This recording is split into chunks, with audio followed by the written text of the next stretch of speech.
Hello everyone, welcome to Crystal IQ knowledge. इस video में हम पढ़ेंगे क्लास 11 पॉलिटिकल थ्योरी बुक का चैप्टर 6 सिटीजनशिप। सिटीजनशिप के बारे में हम जानेंगे इस चैप्टर में। सिटीजनशिप का मतलब क्या होता है? Full and equal membership of a political community. जब आप एक देश में रहते हो तो आपको वहाँ की सिटीजनशिप मिलती है। जैसे कि हम भारत में रहते हैं तो हम भारतीय कहलाते हैं ना। हम इंडियंस हैं, हमारे पास इंडियन सिटीजनशिप है। कई सारे लोग ऐसे होते हैं जिनके पास में ये सिटीजनशिप नहीं होती है। ठीक है, सिटीजनशिप होती है तो हमें कई सारे राइट्स मिलते हैं। ओके, हम किसी भी हाईएस्ट पोजीशन में जाकर के वहां पर जो अप्लाई कर सकते हैं। ओके, जैसे कि प्रेसिडेंट बन सकते हैं, हम प्राइम मिनिस्टर बन सकते हैं, मेंबर बन सकते हैं पार्लियामेंट के, एमपी, ठीक है, एमएलए बन सकते हैं, ऑफिसर्स बन सकते हैं हम। ओके, तो कई सारी चीजें होती हैं सिटीजनशिप होने से। तो सिटीजनशिप जो है हमारे संविधान के पार्ट 2 में है। ओके, आर्टिकल 5 टू 11 तो सिटीजनशिप के बारे में दिया हुआ है। फंडामेंटल राइट्स है पार्ट 3 में। ठीक है, पार्ट 3 में फंडामेंटल राइट्स दिए गए हैं, आर्टिकल 12 से लेकर के 35 तक। तो सिटीजन्स को ये अधिकार दिए गए हैं। ओके, तो सिटीजनशिप जो इस चैप्टर में ना हम कई सारी चीजें जानेंगे। जैसे कि 6.2 एंड 6.3 में जो है हम कुछ डिबेट्स देखेंगे और स्ट्रगल देखेंगे। जो भी इंटरप्रिटेशन है ना, ये टर्म जो फुल एंड इक्वल मेंबरशिप का मतलब क्या है, इसके बारे में हम समझेंगे। 6.4 में हम डिस्कस करेंगे रिलेशनशिप क्या है एक सिटीजन का और नेशन का। क्राइटेरिया भी होता है सिटीजनशिप का जो अडॉप्ट किया जाता है डिफरेंट कंट्रीज में। जैसे कि इंडिया की सिटीजनशिप पाने के लिए क्या करना होता है? इंडिया की सिटीजनशिप कई लोग जो है पाते भी हैं। ओके, और कई सारे लोग जो है रिनाउंस भी करते हैं, छोड़ भी देते हैं सिटीजनशिप। और ना जैसे कि जो सिटीजनशिप एक्ट है 1955 का, इसके तहत जो है हमारे यहाँ क्राइटेरिया डिफाइन है कि बर्थ के बेसिस पे सिटीजनशिप दी जाती है। ठीक है, रजिस्ट्रेशन के बेसिस पे दी जाती है, डिसेंट के बेसिस पे दी, तो कई सारे जो क्राइटेरिया होते हैं जिसके बेसिस पे सिटीजनशिप दी जाती है। थ्योरीज ऑफ डेमोक्रेटिक सिटीजनशिप, तो इसके बारे में हम जानेंगे। ये क्या कहते हैं डेमोक्रेटिक सिटीजनशिप की थ्योरी? कि सिटीजन जो है वो यूनिवर्सल होते हैं। ठीक है, सिटीजनशिप जो होती है वो यूनिवर्सल होती है। क्या इसका मतलब ये होता है हर पर्सन जो आज के टाइम पर है वो एक्सेप्ट किया जाए मेंबर ऑफ वन या फिर दूसरे स्टेट। जब हम वर्ल्ड लेवल पे बात करते हैं ना तो हम कंट्रीज को स्टेट की तरह डिफाइन करते हैं। तो हम किस तरीके से डिफाइन करेंगे जो स्टेटलेस पीपल हैं? कई सारे लोग जो होते हैं उनके पास में जो है सिटीजनशिप नहीं होती है। जैसे कि ना म्यांमार में क्या है, रोहिंग्या मुस्लिम्स हैं। ठीक है, रोहिंग्या कम्युनिटी ना उनको एग्जीक्यूट किया गया, वहां से भगाया गया है ना। जैसे कि यूक्रेन में जो है क्राइसिस हुआ तो वहाँ के लोग क्या किए, वॉर की वजह से उनको वहाँ से माइग्रेट करना पड़ा। कई सारे लोग जो हैं यूके, यूएस, यूरोप में ऐसे जाते हैं। ठीक है, ताकि उनको जो वहाँ पर बेटर लाइफ मिल सके तो वो माइग्रेट करते हैं, पर उनके पास में सिटीजनशिप नहीं होती है। ओके, रिफ्यूजी के तौर पे रहते हैं कई लोग, और कई लोग जो है इलीगल माइग्रेंट्स के तौर पे जाते हैं। ठीक है, तो स्टेटलेस पीपल के बारे में भी हम देखेंगे। तो स्टेटलेस पीपल होते हैं ना तो उनके पास में सिटीजनशिप नहीं, तो उनके पास में कोई अधिकार नहीं होते हैं। ठीक है, जैसे हम भारत के नागरिक हैं तो सरकार का कर्तव्य होता है कि हमें प्रोटेक्ट करना। कहीं हम ट्रैवल करते हैं तो हम इंडियंस के तौर पे जाने जाते हैं, कहीं भी बाहर जाते हैं तो आप देखोगे विदेशों में इतने सारे इंडियंस लोग रहते हैं, है ना, फॉरेन कंट्रीज में। ओके, तो हम एक्सप्लेन करेंगे ये सारी चीज़ें। 6.5 में जो इस इश्यू को हम डिस्कस भी करेंगे। लास्ट सेक्शन जो है 6.6, इसमें डिस्कस करेंगे हम ग्लोबल सिटीज़नशिप का जो है ना टॉपिक है उसको। ठीक है? क्या ग्लोबल सिटीज़नशिप जो रिप्लेस कर सकती है नेशनल सिटीज़नशिप को, इसको भी हम जानेंगे। इस चैप्टर को पढ़ने के बाद में हम सिटीज़नशिप का मीनिंग जान पाएँगे और किस तरीके से जो ये मीनिंग है एक्सपेंड हो रहा है, उसको चैलेंज भी किया जाता है, ये सारी चीज़ें समझेंगे। तो इंट्रोडक्शन है, सिटीजनशिप का मतलब क्या होता है, डिफाइन किया गया है इसको full and equal membership of a political community के तौर पे। आज के टाइम पर देखें कंटेम्पररी वर्ल्ड में तो स्टेट जो है प्रोवाइड करते हैं collective political identity to their members and certain rights. तो क्या होता है, हर स्टेट में ना पॉलिटिकल आइडेंटिटी मिली हुई है। ठीक है, आप चाहे किसी भी रिलीजन से बिलोंग करते हो, किसी भी कास्ट से बिलोंग करते हो, ओके, किसी भी रेस से बिलोंग करते हो, कुछ भी हो, ठीक है, पर आपकी एक कॉमन आइडेंटिटी क्या है कि आप भारत के हो, है ना, आप इंडियंस हो। आप किसी भी स्टेट से बिलोंग करते हो, चाहे बिहार से या फिर यूपी से या फिर तमिलनाडु से, ठीक है, केरला से या फिर कश्मीर से, ठीक है, जम्मू एंड कश्मीर से, लद्दाख से, कहीं से भी आप देश के किसी भी कोने से बिलोंग करते हो, पर आप क्या कहलाते हो? इंडियंस कहलाते हो।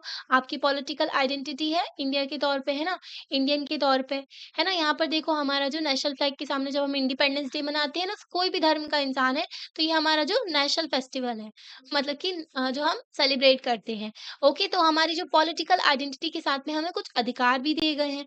फंडामेंटल राइट्स जो है ना, एक तो सिटीजन्स को सारे फंडामेंटल राइट्स हैं और वो फंडामेंटल राइट सिर्फ सिटीजन को है, जो बाहर के लोग हैं उनको नहीं है। तो वो फंडामेंटल राइट है आर्टिकल 15 जो डिस्क्रिमिनेशन नहीं करना है, आर्टिकल 16 जो कि पब्लिक एम्प्लॉयमेंट की बात करते हैं, इक्वल अपॉर्चुनिटी। ओके, आर्टिकल 19 इसमें 6 तरीक जो फ्रीडम दी गई है, जैसे कि freedom of speech and expression है। ओके, और असेंबल करना पीसफुली विदाउट आर्म्स, ठीक है? और मूवमेंट का राइट है, कहीं भी आप कंट्री में घूम सकते हो, कहीं भी आप रह सकते हो, कोई भी प्रोफ़ेशन अपना सकते हो। तो ये आर्टिकल 19 में दिए हुए हैं। फिर उसके बाद में माइनॉरिटीज़ को राइट दिए गए ना, आर्टिकल 29 में कोई भी सेक्शन ऑफ सोसाइटी है, वो अपने कल्चर को मेंटेन करने के लिए जो है स्टेप्स ले सकते हैं। आर्टिकल 30 में जो कोई भी जो माइनॉरिटी है, वो क्या कर सकते हैं, कोई भी एजुकेशन इंस्टीट्यूशन खोल सकते हैं अपने कल्चर को, अपने जो कल्चर को और अपने रिलीजन वगैरह को प्रमोट करने के लिए। मतलब रिलीजन को नहीं, पर हाँ, अपने कल्चर वगैरह को प्रोटेक्ट करने के लिए एजुकेशन इंस्टीट्यूशन खोल सकते हैं। ओके, इंडियंस हो गए, जापानीज़ हो गए, तो ये हमारी पॉलिटिकल आइडेंटिटी है। ओके, जिस कंट्री से आप बिलॉन्ग करते हो उससे आपको एक पॉलिटिकल राइट जो आइडेंटिटी मिल सिटीजन्स जो है एक्सपेक्ट करते हैं कि वो कुछ अपना ना राइट्स को डिमांड करते हैं स्टेट से, उनको कुछ एक्सपेक्टेशन होती है। हर हर कंट्री में ना अलग-अलग राइट्स दिए गए हैं, एज़ वेल एज़ उनको हेल्प भी दी जाती है, उनको प्रोटेक्शन भी किया जाता है। जैसे यूक्रेन में वॉर हुई थी ना, तो हमारे देश में जो है ऑपरेशन गंगा चलाया गया था ना, और अपने जो सिटीजन्स थे इंडियंस को उनको वापस लाया गया था भारत में, है ना? ऐसे ही अफ़गानिस्तान में ऑपरेशन देवी शक्ति चलाया गया था जहाँ तक। और जो है वहाँ से जो इंडियंस को बाहर लाया गया था, वहाँ पर जो तालिबान जो है टेररिस्ट रूल हो गया वहाँ पर इसलिए, है ना? तो ऐसे कहीं भी प्रॉब्लम्स होती हैं, इज़राइल में हुई तो वहाँ से अपने लोगों को बाहर निकाला। तो गवर्नमेंट का ये जो है क्या होता है, ये उनका जो इनका कर्तव्य होता है कि उनको अपने सिटीज़न्स को प्रोटेक्ट करना, उनकी एक ड्यूटी होती है ये, ठीक है? स्टेट की। अ, और जो हम अब दूसरे देश में ट्रैवल भी करते हैं ना, तो उसमें भी ओके, जैसे कि कहीं और हम रहते हैं, जैसे कि कोई इंसान होता है ना, जो इंडियन सिटीज़नशिप तो है पर बाहर रह रहे हैं, ओके, दूसरी कंट्री में रह रहे हैं, तो वो एम्बेसी से कॉन्टैक्ट करते हैं, एम्बेसी जो रिप्रेज़ेंट करती है भारत को। ओके, तो वहाँ पर इम्पोर्टेंस होती है full membership of the state की। इसको एप्रिशिएट तब करोगे, तो बहुत इम्पोर्टेंस होती है जब आपको फुल मेंबरशिप दी गई है स्टेट की, मतलब कि आपको सिटीजनशिप दी गई है। तो इसकी इम्पोर्टेंस आप तब जान पाओगे, इसको एप्रिशिएट तब करोगे जब आपको पता चलेगा कि कई सारे लोग हैं, थाउज़ेंड्स ऑफ पीपल हैं, हज़ारों लोग हैं जो वर्ल्ड में, उनकी बुरी किस्मत है, उनको जो है फोर्स्ड हो गए हैं कि वो उनको एक रिफ्यूजी की तरह रहना पड़ता है, इल्लीगल माइग्रेंट की तरह रहना पड़ता है। कोई भी स्टेट उनको जो है रखने को तैयार नहीं है और ना ही उनको कोई सिटीज़नशिप देने को तैयार है, मतलब कि फुल मेंबरशिप देने को तैयार। बहुत सारे लोग हैं वर्ल्ड में ऐसे जिनके पास में सिटीज़नशिप है ही नहीं, सिटीज़नशिप नहीं तो उनके पास में कोई राइट नहीं है। ओके, उनके पास जो स्टेट उनको प्रोटेक्ट नहीं कर रहा है, उनको बहुत ही बुरी कंडीशन में रहना पड़ता है। ओके, तो सिटीज़नशिप होना उनके पास में गोल बन गया है उनका, ठीक है? ताकि जो है वो लोग जो है स्ट्रगल कर रहे हैं, ठीक है? जैसे कि पैलेस्टीन रिफ्यूजी है मिडल ईस्ट में, तो बहुत सारे जब इज़राइल और पैलेस्टीन का इश्यू हुआ, तो वॉर वगैरह हुई, तो उसकी वजह से कई सारे पैलेस्टीनियन वहाँ से छोड़ कर के भागे, ठीक है? मिडल ईस्ट में गए, ठीक है? अपनी जान बचाने के लिए, तो वहाँ पर भी उनको कोई भी जो सिटीज़नशिप देने को तैयार नहीं है, ओके? जहाँ भी यूरोप में भी गए तो। ऐसे ही कई सारे रिफ्यूजीज़ होते हैं, इल्लीगल माइग्रेंट्स होते हैं, जो गलत तरीके से नहीं बॉर्डर क्रॉस करके दूसरी कंट्री में घुस जाते हैं, तो उनको भी कोई सिटीज़नशिप नहीं देता है। सिटीज़नशिप नहीं होती ना, तो एक बाहर वाले इंसान की तरह रहते हैं उस देश में, और ना उनके पास में एजुकेशन का राइट होता है, ठीक है? मतलब उनको कुछ भी नहीं मिल पाता है, फिर ना हेल्थ की सर्विस मिल पाती है, ओके? उनके बच्चे जो हैं पढ़ नहीं पाते हैं, है ना? और फिर जैसे कि उनको जो है काम वगैरह नहीं कर पाते हैं, क्रिमिनल एक्टिविटीज़ में भी इन्वॉल्व हो जाते हैं, तो कई सारे जो इश्यूज़ देखे गए थे। रोहिंग्या जो है बांग्लादेश और इंडिया में घुस आए थे, ऑलरेडी इन दोनों की पॉपुलेशन बहुत ज़्यादा है ना? तो कैसे लोगों को टैकल करें, है ना? रिसोर्सेज़ मिनिमम है, अपने देश के लोगों को देखें कि बाहर वालों को देखें, तो ये भी चीज़ आ जाती है। तो जो नेचर है ना, मतलब कि राइट्स दिए गए हैं सिटीज़न्स को, ये वेरी करते हैं स्टेट टू स्टेट, मतलब डिफरेंट-डिफरेंट राइट होते हैं, अलग-अलग होते हैं। जैसे हमारे देश में फंडामेंटल राइट्स दिए गए, तो ये डिफरेंट राइट हैं, जो अधिकार दिए गए, पर कुछ कॉमन राइट भी होते हैं। कई सारी डेमोक्रेटिक कंट्रीज़ होती हैं आज के टाइम पर, उसमें पॉलिटिकल राइट तो होते ही हैं। जैसे कि यूएस हो गया, ठीक है? डेमोक्रेसी की बात करें ना, जापान हो गया, है ना? इंडिया हो गया, यूके, फ्रांस, तो कई सारी कंट्रीज़ हैं यूरोप में भी। तो जो डेमोक्रेटिक कंट्री है ना, वहाँ पर कुछ चीज़ें जो है कॉमन है, जैसे कि पॉलिटिकल राइट दिए गए हैं, जैसे कि राइट टू वोट दिया गया है। हमारे देश में भी है ना आर्टिकल 326 के तहत जो है वोटिंग राइट दिया गया है सभी लोगों को, कॉन्स्टिट्यूशनल राइट है। कुछ सिविल राइट्स होते हैं जैसे कि right to freedom of speech and expression, ठीक है, बिलीफ का राइट हमारे देश में है। आर्टिकल 19 के फर्स्ट के ए में freedom of speech and expression दिया गया है, ठीक है। बिलीफ रिलीजन से रिलेटेड राइट है, आर्टिकल 25 से लेकर के 28 तक जो फंडामेंटल राइट दिए गए, freedom of religion. Socio economic rights भी दिए जाते हैं जैसे कि राइट टू मिनिमम वेज, ठीक है, एटलीस्ट इतनी मिनिमम वेज दो कि भाई इंसान जो है कमा रहा है तो अपना घर तो चला सके, है ना, अपनी ज़िंदगी को लेकर के चल सके आगे। राइट टू एजुकेशन, हमारे देश में भी राइट टू एजुकेशन ऐड किया गया था, 86th कॉन्स्टिट्यूशनल अमेंडमेंट किया गया था 2003 में। ये जो है फंडामेंटल राइट बनाया गया, आर्टिकल 21 ए ऐड किया गया संविधान में। ओके, आर्टिकल 21 में राइट टू लाइफ है, आर्टिकल 21 ए में राइट टू एजुकेशन बन गया। ओके, आर्टिकल 21 में राइट टू एजुकेशन बन गया जो कि 6 से लेकर के 14 साल तक के बच्चों का फंडामेंटल राइट है कि उनको एजुकेशन मिले, elementary education. Equality of rights की बात करते हैं और स्टेटस की, है ना, ये भी बेसिक राइट है सिटीजनशिप का। तो कुछ राइट जो है कॉमन देखने को मिलते हैं हमें अलग-अलग देशों में, है ना, डेमोक्रेटिक जो कंट्रीज़ है वहाँ। तो ये जो राइट आप एन्जॉय कर रहे हो ना, हर कंट्री में देखो तो वो बहुत ज़्यादा स्ट्रगल के बाद में मिले हैं।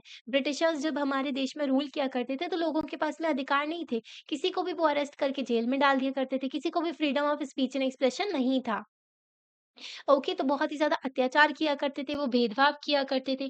अर्लीस्ट स्ट्रगल देखने को लिए जो ना लोगों ने फ़ॉ फ़ा जो लड़ाई की अपने इंडिपेंडेंस के लिए, ठीक है? इंडिपेंडेंस में ही उन्होंने इन्वॉल्व कर दिया था कि उनको राइट मिलेगा, ठीक है? और जो पावरफुल मोनार्कीज़ के अगेंस्ट, मतलब कि मोनार्की क्या होता है? जहाँ पर एक पर्सन का रूल होता है। ओके, जैसे कि किंग हो गया, है ना? तो मोनार्क भी कहते हैं उसको, तो एक पर्सन का रूल होता है ना? तो इंडिपेंडेंस के लिए जो फाइट किया, यूरोपियन कंट्रीज़ में भी एक्सपीरियंस किए गए थे ये स्ट्रगल। ये यूरोपियन कंट्रीज़ जो है इन्होंने बाद में वर्ल्ड में अपनी बहुत सारी कॉलोनीज़ बना ली थी, पर इससे पहले जो है इनके यहाँ भी जो है बहुत ज़्यादा जो प्रोटेस्ट वगैरह हुए थे। विमेन्स जो है उनको तो कोई अधिकार ही नहीं थे इनके यहाँ, ओके? तो पहले क्या होता था यहाँ पर जो है जो प्रॉपर्टी वाले मेन होते थे उनको बस जो है फंडामेंटल राइट था उनका कि वोट देना, मतलब उनके पास में वोटिंग का अधिकार हुआ करता था, ठीक है? उन्हीं को अधिकार होते थे। बाद में वुमेन ने बहुत स्ट्रगल किया, वहाँ पर वुमेन्स मूवमेंट चले, तब जाके उनको जो है वोटिंग राइट मिला। फिर बाद में और दूसरे राइट्स की डिमांड की गई, ठीक है? तो यहाँ पर ना एक एग्ज़ाम्पल दिया है यूरोपियन कंट्री, जैसे कि वॉलेंट रेवोल्यूशन देखने को मिला था, फ्रेंच रेवोल्यूशन जो है। तो यहाँ पर 1789 में हुआ था फ्रांस में, 1789 में जो फ्रेंच रेवोल्यूशन हुआ, तो यहाँ पर लिबर्टी, इक्वालिटी एंड फ्रेटर्निटी का प्रमोट किया गया था, नारा दिया गया था, जो कि हमने अपने संविधान में भी इंक्लूड किया है, फ्रांस से ही ये लिया है, ठीक है? जो लिबर्टी, इक्वालिटी एंड फ्रेटर्निटी है। हुँ, लिबर्टी आप समझते हो ना? इक्वालिटी एंड फ्रेटर्निटी, भाईचारा। ओके, तो फ्रांस में क्या हो रहा था, वहाँ पर भी जो है 2 क्लासेस तो कोई भी टैक्स नहीं पे करती थी, जो थर्ड क्लास थी, जो कॉमन पीपल थे उनसे खूब सारा टैक्स लिया जाता था। ओके, और जो वहाँ के किंग थे शायद तक लुईस वगैरह, तो वो ना बहुत ज़्यादा टैक्स लगाया करते थे लोगों के ऊपर, तो लोग इतना परेशान हो गए थे, इतनी ज़्यादा महँगाई हो गई थी, लोगों के पास में खाने को नहीं था, फिर भी उनसे टैक्स लिया जा रहा था। अंग्रेज़ भी तो हमारे साथ ऐसे ही करते थे, वो लोग क्या करते थे, चाहे फसल खराब हुई हो पर फिर भी किसानों को टैक्स देना ही पड़ेगा। ओके, कर कहते थे ना, कर देना ही पड़ता था। ओके, तो कई सारी प्रॉब्लम्स देखने को मिलती थी। वैसे ही जब-जब इनइक्वालिटीज़ होती है, तब जब-जब गवर्नमेंट जो है अपनी हदें पार कर देती है ना, जो रूलर्स होते हैं, फिर लोगों को गुस्सा फूटता है, फिर रेवोल्यूशन होता है। ओके, तो कई सारी कॉलोनीज़ थी जैसे कि एशिया में, अफ्रीका में, है ना? तो ब्रिटिशर्स की तो हर जगह थी, बाकी जो यूरोपियन कंट्रीज़ की थी, वो डिमांड करती थी इक्वल सिटीज़नशिप, ताकि जो है उनको स्ट्रगल सॉरी, जो डिमांड थी इक्वल सिटीज़नशिप की, जो उनका स्ट्रगल था ना इंडिपेंडेंस का कॉलोनियल रूलर से, उसमें ये भी इंक्लूडेड थी। तो ये भी उसका पार्ट था। ओके, साउथ अफ्रीका में हमने देखा था अपार्थाइड मूवमेंट चलता था ना, फ्रीडम चैप्टर में हमने पढ़ा था, किस तरीके से जो है long walk to freedom, Nelson Mandela, है ना? लॉन्ग वॉक टू फ्रीडम उनका देखा था ना जो बुक थी, तो नेल्सन मंडेला थे, उनको नोबेल प्राइज़ भी दिया गया था। हुँ, तो उन्होंने क्या, उनके कई सारे ईयर्स जो है जेल में उन्होंने अपनी ज़िंदगी बिता दी थी, जो क्या अपार्थाइड के खिलाफ स्ट्रगल किया था। तो साउथ अफ्रीका में भी ब्लैक अफ्रीकन पॉपुलेशन के साथ में बहुत ज़्यादा अन्याय होता था, ठीक है? उनके साथ में बहुत ज़्यादा भेदभाव हुआ करता था, वो स्ट्रगल करते थे अगेंस्ट द व्हाइट माइनॉरिटी। तो वहाँ पर कुछ लोग गोरे लोग थे जो यूरोप से ही आए थे। वो लोग वहाँ पर कम नंबर पे थे पर वहाँ पर रूल किया करते थे। व्हाइट जो थे उनके पास में सारे अधिकार थे। ये 1990s तक चला है वहाँ पर अफ्रीकन जो पीपल ने ये सब सफ़र किया है। ओके, अभी भी कई-कई जो इनइक्वालिटीज़ एक्ज़िस्ट करती हैं। ओके, जैसे कि कास्ट सिस्टम बेहद थोड़ा बहुत खत्म हुआ है पर हमारे देश में अभी भी है। मतलब कि देखने को मिल जाता है। वैसे ही ना ब्लैक्स के साथ में जो अत्याचार होता था वो कम हो गया है।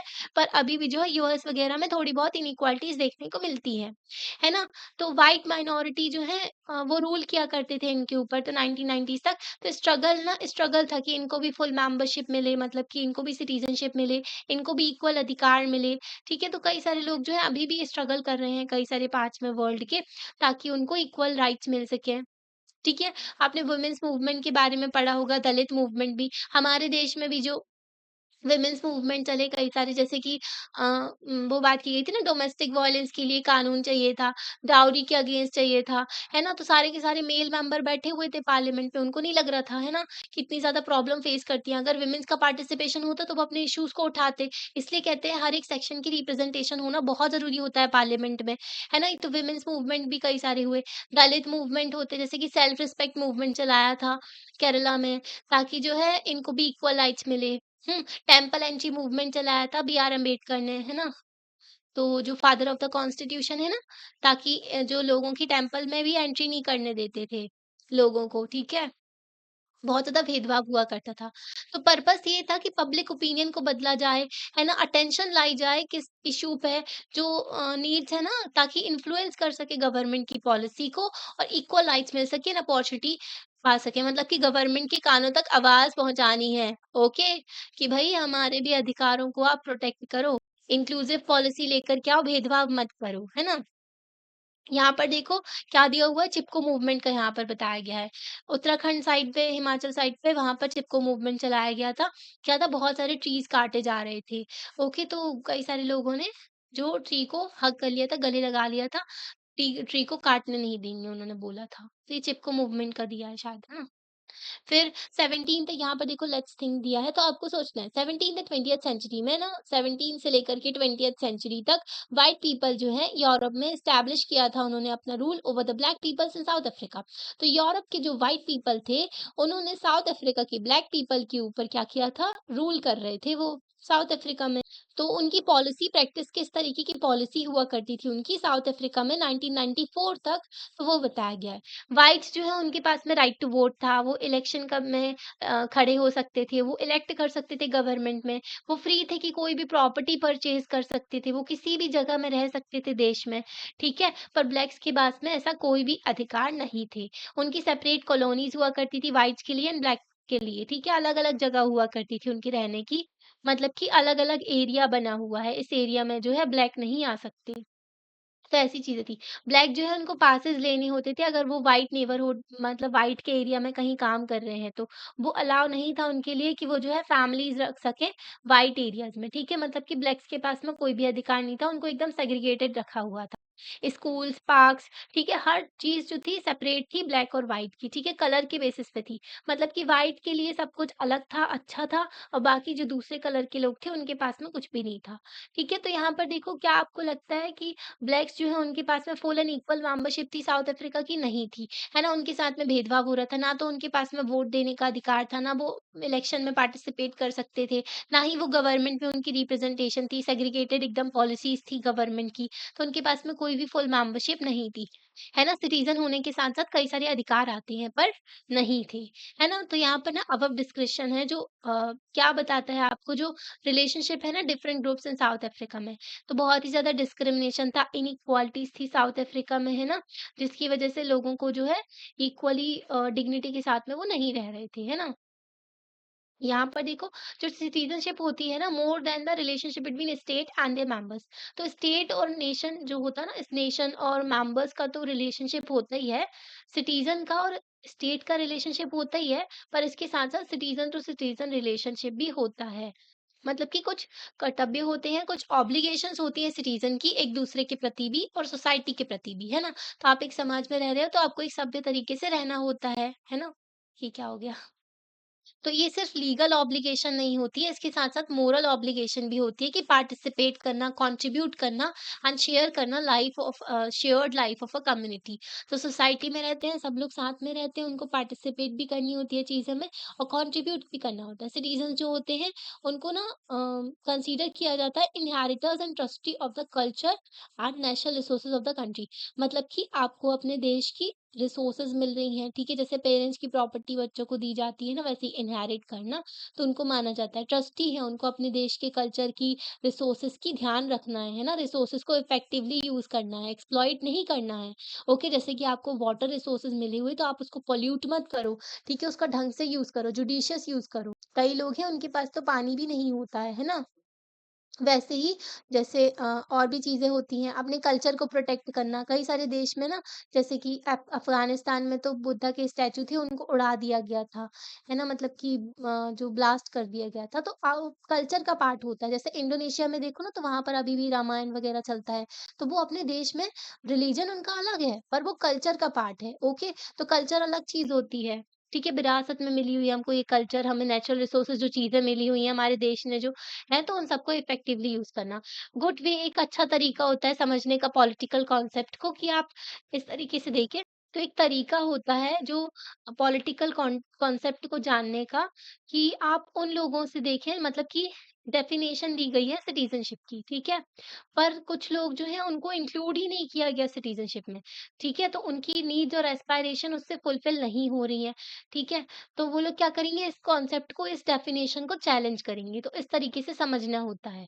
Full and equal membership. तो आपने जैसे कि आपने कभी ट्रैवल किया है क्राउड में, है ना? जब रेलवे कंपार्टमेंट होते हैं, मतलब भरी-भरी ऐसी देखो बस होती है, ऐसी ट्रेन भी होती है ना? तो आपने देखा होगा जो पहले आता है, वो फाइट करता है दूसरों के साथ में, ठीक है? एंटर करने के लिए, ओके?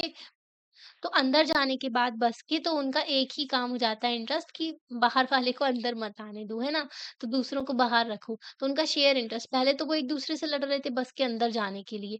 फिर बाद में जब अंदर पहुँच गए तो उनका शेयर्ड इंटरेस्ट हो गया, एक जैसा इंटरेस्ट हो गया उनका कि उनको बाहर वाले को अंदर नहीं आना है। ठीक है? तो एक डिवीज़न था वो डेवलप हो गया इनसाइडर एंड आउटसाइडर में। अब ये इनसाइडर वाले एक हो गए हैं और ये आउटसाइडर वाले अलग हो गए, ठीक है? तो ये आउटसाइडर हो गए, आउटसाइडर्स जो हैं उनको थ्रेट हो जाता है, फिर उनको खतरा हो जाता है, ठीक है? उनको खतरे के तौर पे, क्योंकि जितने ज़्यादा लोग आते जाएँगे बस उतनी ज़्यादा भरती जाएगी और धक्का-मुक्की बढ़ती जाएगी, है ना? तो इनसाइडर्स चाहते हैं कि आउटसाइडर्स ना आएँ, ओके? और जब ये आउटसाइडर्स ही इनसाइडर बन जाएँगे ना, जब अंदर चले जाएँगे, तो ये भी नहीं चाहेंगे कि आउटसाइडर आए। तो सिमिलर प्रोसेस ही होता है फ्रॉम टाइम जब हम सिटीज़ की बात करते हैं, रीजन की बात करते हैं और नेशन की भी बात करते हैं, ठीक है? As a whole. तो अगर हम सिटी की बात करें, नेशन की या फिर रीजन, किसी पर्टिकुलर रीजन की बात करें, तो सेम चीज़ ही होती है। तो अगर जॉब की बात करते हैं, जैसे कि मेडिकल फैसिलिटी होती है, एजुकेशन होते हैं, medical care, education, natural resources like land हो गया, ज़मीन हो गया, वाटर हो गया, है ना? तो ये लिमिटेड है। हम डिमांड करते हैं कि रिस्ट्रिक्ट करो एंट्री ऑफ आउटसाइडर। तो हमारे पास तो उतना ही ज़मीन है ना भारत की, उतनी ही जो रिसोर्सेज़ हैं, ठीक है? पॉपुलेशन बढ़ती जा रही है, तो उनकी डिमांड भी बढ़ती जा रही है। जितनी ज़्यादा पॉपुलेशन होगी, उतनी ज़्यादा डिमांड होगी हेल्थ केयर सर्विसेज़ की, एजुकेशन की, वाटर की, है ना? लैंड की, तो कई सारी डिमांड बढ़ती जाएँगी, एनर्जी की, ठीक है? इलेक्ट्रिसिटी वगैरह लगे, भले ही फेलो सिटीज़न हो, हमारे जो साथ वाले ही लोग हों, पर हम उनको एंटर करने से मना कर देते हैं। हम नहीं चाहते कि बाहर के लोग हमारे देश में आएँ और वो जो है हमारे रिसोर्सेज़ पे, बोलते हैं ना कि पॉपुलेशन ऑलरेडी हमारी पॉपुलेशन है और बाहर के लोग आ जाएँगे तो उनका बर्डन और हो जाएगा, है ना? तो ऐसा बोले जाता है, ठीक है? तो आपने सुना होगा slogan Mumbai is for Mumbai makers, है ना? तो देश के अंदर ये डिवीज़न नहीं होना चाहिए। जैसे कि कई लोग होते हैं ना कर्नाटका या फिर मुंबई या फिर अलग-अलग स्टेट के लोग होते हैं ना, तो बोल देते हैं कि ये जॉब तो हमारे लोकल लोगों के लिए है। तो इससे फंडामेंटल राइट्स का वॉयलेशन हुआ था। तो फिर सुप्रीम कोर्ट ने इसको नल एंड वॉइड कर, मतलब कई सारे जो स्टेट के कानून थे उसको खत्म कर दिया था कि ऐसा नहीं कर सकते आप, ठीक है? देश के अंदर आप ये डिवीज़न नहीं कर सकते। तो ऐसी फीलिंग एक्सप्रेस करते। तो रीजन के बेसिस पे हमने देखा है ना कि पर्टिकुलर जो रीजन में होता है ना कुछ सिटीज़ में कैसी लोगों की भावना हो जाती है। ऐसे ही सिमिलर स्ट्रगल देखने को मिलते हैं डिफरेंट पार्ट्स ऑफ इंडिया में एंड द वर्ल्ड में। वर्ल्ड में भी देखने को मिलता है अलग-अलग कंट्रीज़, यूरोप वाले भी जो है वो नहीं चाहते कि उनके देश में बाहर के लोग आएँ। तो कोई भी देश का इंसान जो है ऐसी उनकी सोच हो जाती है, ठीक है? वर्ल्ड में भी देखने को मिलता है।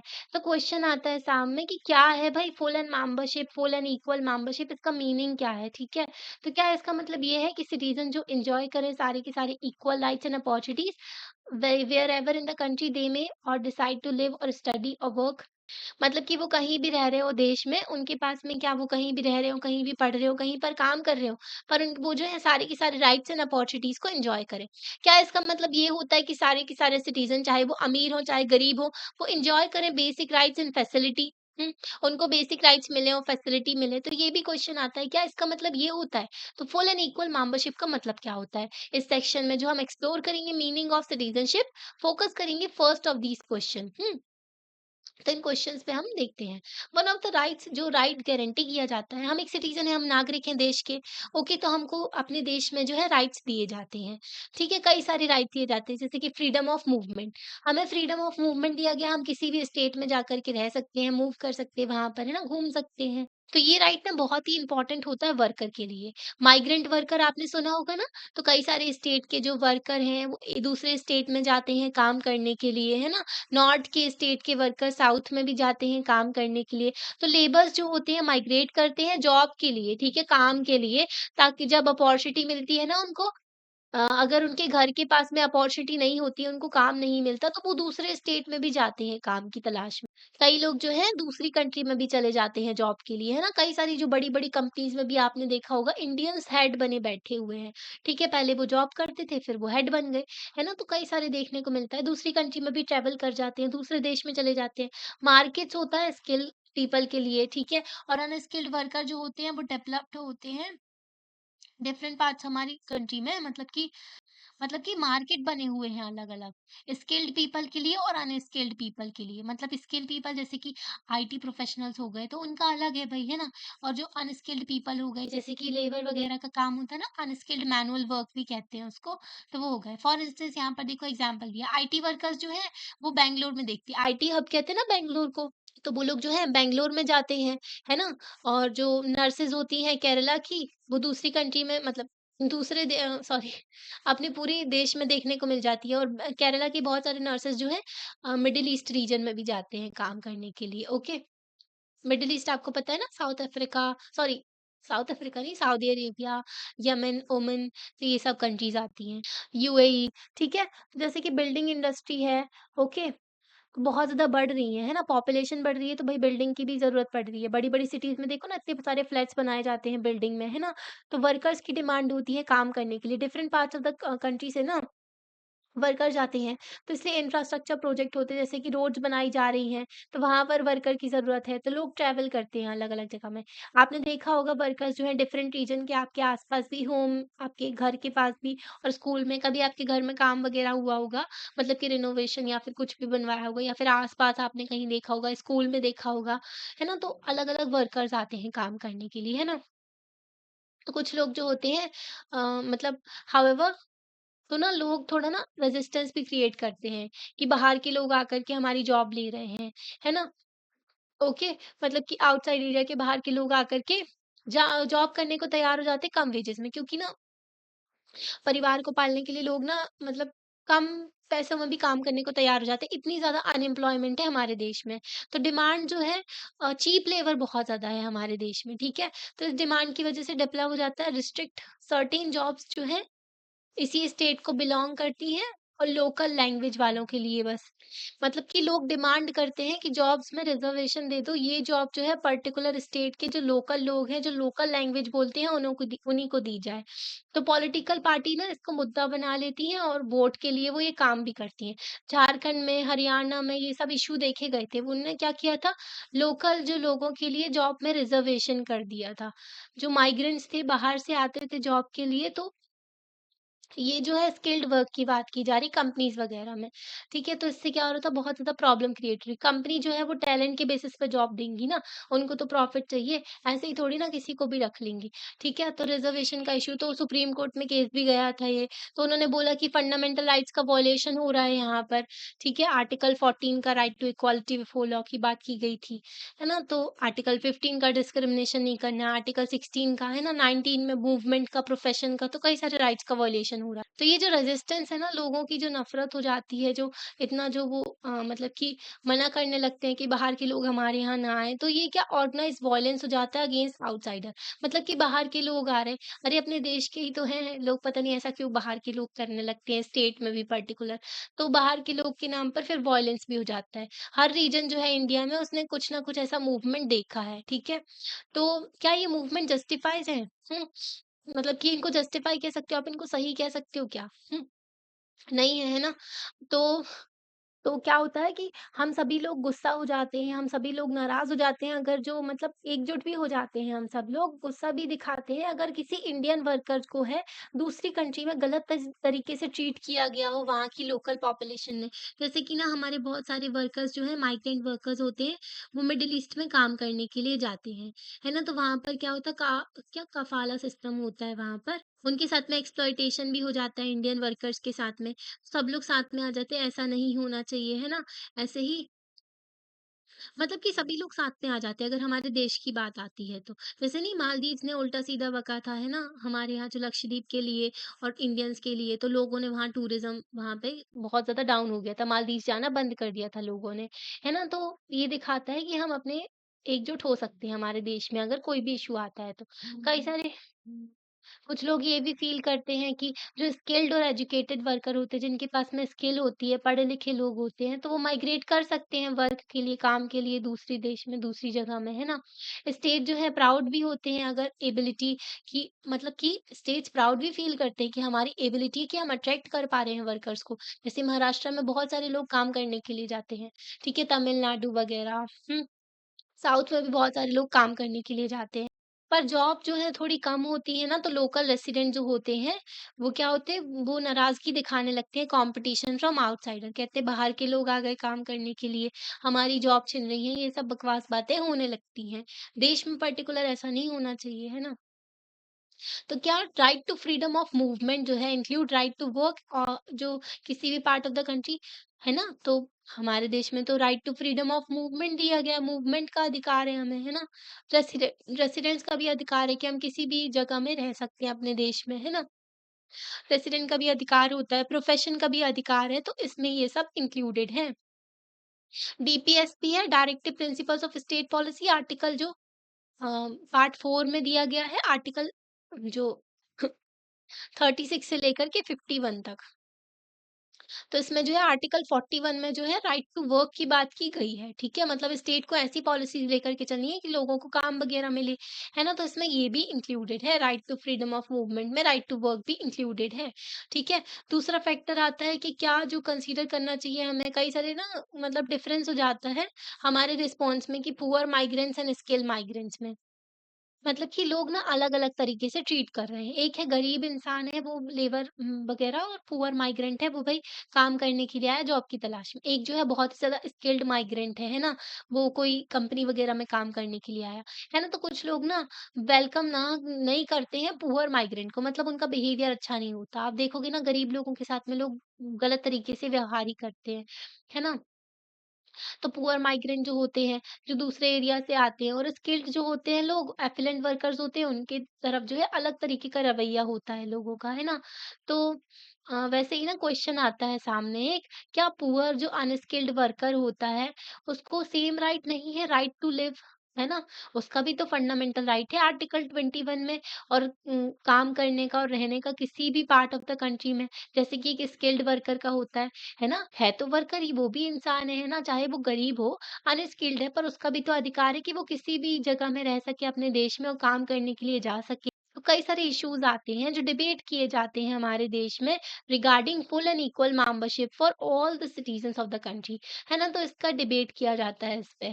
ये जो डिबेट है ना, समटाइम्स जो है ना डेमोक्रेटिक सोसाइटी में भी निकल के आते हैं, है ना? तो क्या ये जो डिस्प्यूट्स हैं इनको सॉल्व किया जा सकता है? राइट टू प्रोटेस्ट जो है एक्सपेक्ट है एक फ्रीडम ऑफ एक्सप्रेशन का guarantee to a citizen in our constitution. तो हमारे पास आर्टिकल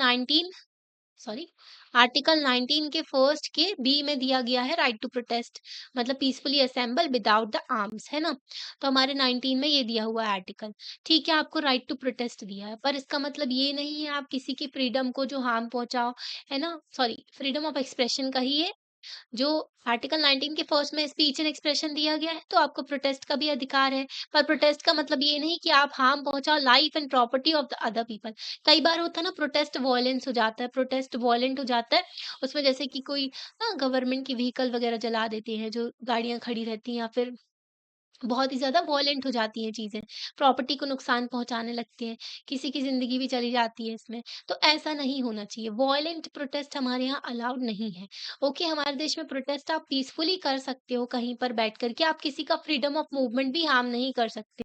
फंडामेंटल ड्यूटी भी है एब्जॉर्ब करना वॉयलेंस, वॉयलेंस को त्यागना, ठीक है? वॉयलेंस नहीं करना, तो ये भी हमारी फंडामेंटल ड्यूटी है। सिटीजन्स जो हैं उनको फ्री है, उनको अधिकार है, वो फ्री है कि वो इन्फ्लुएंस कर सकते हैं पब्लिक ओपिनियन को, गवर्नमेंट पॉलिसी को, ठीक है? ग्रुप को फॉर्म करके या फिर डिमॉन्स्ट्रेशन करके, है ना? कि धरने पे बैठ गए, मीडिया को यूज़ करके अपील करना पॉलिटिकल पार्टीज़ को, कोर्ट में जाना। तो कई सारे तरीके होते हैं, जैसे कि प्रेशर ग्रुप कहा जाता है। प्रेशर ग्रुप होते हैं, फार्मर्स के अलग होते हैं, ओके, बिज़नेसमैन के अलग होते हैं, लॉयर्स के अलग होते हैं। तो ये लोग अपनी डिमांड को जो रखते हैं गवर्नमेंट के सामने। पॉलिटिकल पार्टीज़ का, जैसे कि अपोज़िशन में कोई पॉलिटिकल पार्टी, उनका सहारा लेते हैं ताकि गवर्नमेंट तक उनका अटेंशन पहुँच सके, है ना? कि गवर्नमेंट उनकी इश्यू को देखे। कोर्ट को अप्रोच करते हैं अगर कोई प्रॉब्लम होती है ज़्यादा, है ना? मीडिया का हेल्प लेते हैं, ओके? तो कोर्ट जो होते हैं डिसीजन देते हैं, कई सारे जो मैटर होते हैं उसमें, जो कि अर्ज करते हैं गवर्नमेंट को कि गवर्नमेंट भाई इस इश्यू को देखे। इट में बी स्लो प्रोसेस, थोड़ा स्लो प्रोसेस हो जाता है। गवर्नमेंट जो मतलब कि कोर्ट को अप्रोच किया, फिर उसके बाद में गवर्नमेंट उस पे ध्यान देगी। पर जो है जो सक्सेस होती है कभी-कभी भी इसमें पॉसिबल भी होती है सक्सेस, है ना? अगर गाइडिंग प्रिंसिपल जो है प्रोवाइड कर रहा है full and equal membership citizens को, ये ध्यान में रखें हम, मतलब कि इसको आपको ध्यान में रखना है, full and members equal membership of the citizen को दिमाग में रखना है। तो ये पॉसिबल होगा कि हम एक्सेप्ट कर लें, मतलब सॉरी सॉल्यूशन तक पहुंचना प्रॉब्लम के इजी हो जाएगा। जो टाइम टू टाइम प्रॉब्लम्स निकल के आती है सोसाइटी में, तो अगर हम ध्यान में रखें फुल एंड इक्वल मेंबरशिप को, तो सॉल्यूशन तक पहुंच सकते हैं। एक बेसिक प्रिंसिपल होता है डेमोक्रेसी का, कि जो डिस्प्यूट्स होते हैं उनको सेटल किया जाए नेगोशिएशन के थ्रू, बातचीत के थ्रू, डिस्कशन के थ्रू, ठीक है? बातचीत की जाए, सब लोग बैठ कर के डिस्कस करें रेदर देन फोर्स, ठीक है? तो डेमोक्रेसी का एक बहुत ही इंपॉर्टेंट प्रिंसिपल होता है, कोई भी इश्यू निकल के आ रहा है उसका नेगोशिएशन किया जाए, उससे बातचीत की जाए, है ना? सॉल्यूशन निकाला जाए बातचीत करके, ठीक है? तो ये ऑब्लिगेशन होती है सिटीजनशिप की, ओके? कि आपको जो है बातचीत करके इश्यूज़ को सुलझाना है। अब यहाँ पर देखो ये क्या दिया हुआ है, यहाँ पर दिया है urban Indian middle class without immigrant workers. मतलब कि अर्बन इंडियन मिडिल क्लास जो है ना, इमिग्रेंट जो बाहर से काम करने के लिए आते हैं ना वर्कर्स, तो उनके बिना कैसी होगी, ठीक है? यहाँ पर देखो इनको सारा काम खुद ही करना पड़ता है, अनहाइजीनिक जो चीज़ें हैं। डोमेस्टिक हेल्पर्स होते हैं ना, वो इनकी हेल्प करवाते हैं, ओके? तो यहाँ पर देखो बस वगैरह होती है, तो उसमें छोड़ने वगैरह, तो कई सारी चीज़ें होती हैं, तो यहाँ पर पिक्चर के थ्रू एक्सप्लेन किया हुआ है ना?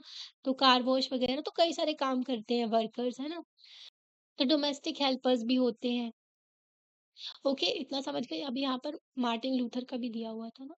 हाँ, ये देखो, मार्टिन लूथर किंग यूएस में ना 1950s के टाइम पर, एक तो यूएस में भी कई सारे स्लेव बना कर के लेके गए थे अफ्रीकन लोगों को, फिर उसके उनके वो लोग वहाँ पर सेटल हो गए, उनको इक्वल अधिकार मिले बाद में, ठीक है?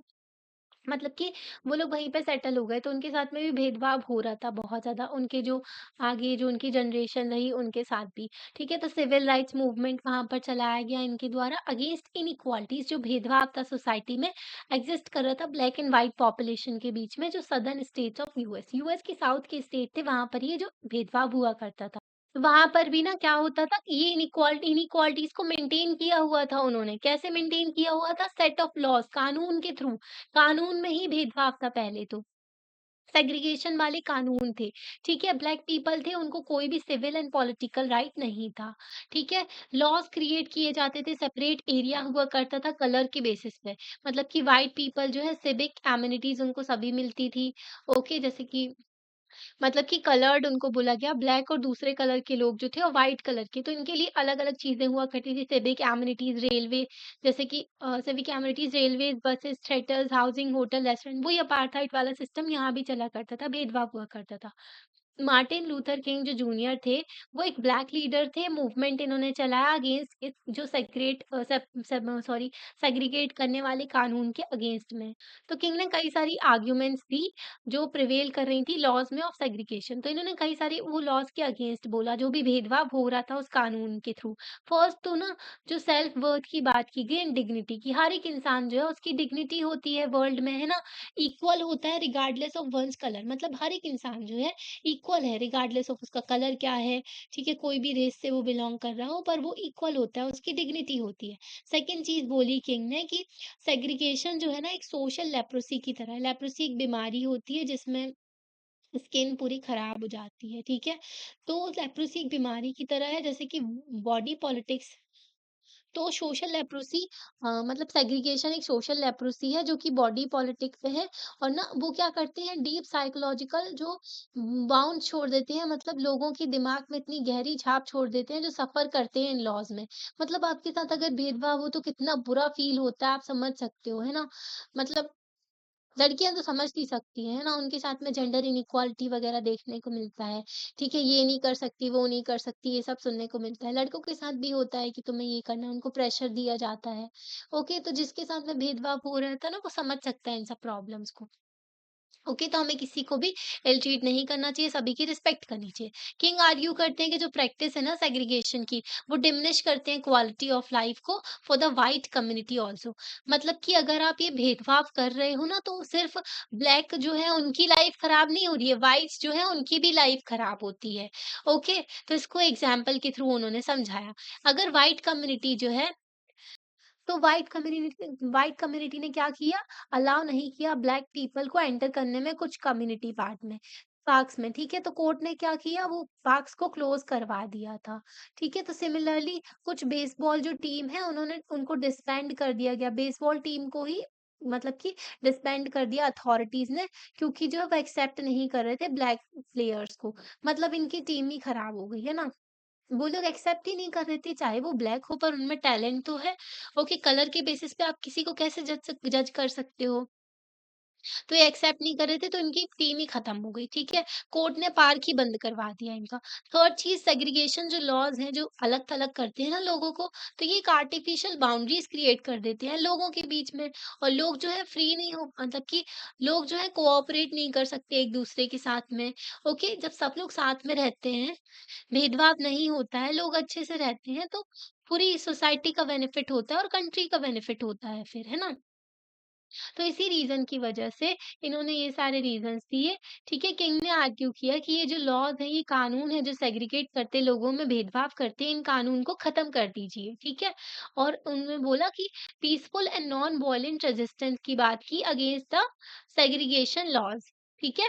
मतलब कि पीसफुली आपको जो है प्रोटेस्ट करना है, ओके, रेज़िस्ट करना है इन जो कानून है ना, इनके खिलाफ। ओके, वॉयलेंट की बात नहीं की, ये भी गांधी जी की फिलॉसफी फॉलो किया करते थे, नॉन वॉयलेंस की। इन्होंने ना, he said in one of the speech, उन्होंने अपनी स्पीच में कहा था कि हमें जो हमारा प्रोटेस्ट है उसको जो है फिजिकल वॉयलेंस पे नहीं उतारना है, मतलब कि पीसफुली आप प्रोटेस्ट करो, ओके, वॉयलेंस नहीं होना चाहिए इसमें, ठीक है? तो ये बात की गई थी। आप इतना समझ गए? हमने यहाँ तक पढ़ लिया था। अभी देखो यहाँ पर, तो अब इक्वल राइट्स जो है हम सेकंड पार्ट में पढ़ेंगे यहाँ से। ओके, तो आपको लेक्चर समझ में आया कि नहीं? आपको लेक्चर समझ में आया कि नहीं, बता सकते हो आप लाइक करके, चैनल को सब्सक्राइब कर से सॉरी सब्सक्राइब करके और अपने फ्रेंड्स के साथ में शेयर करके। थैंक यू, फिर देखना next part. Okay, thank you.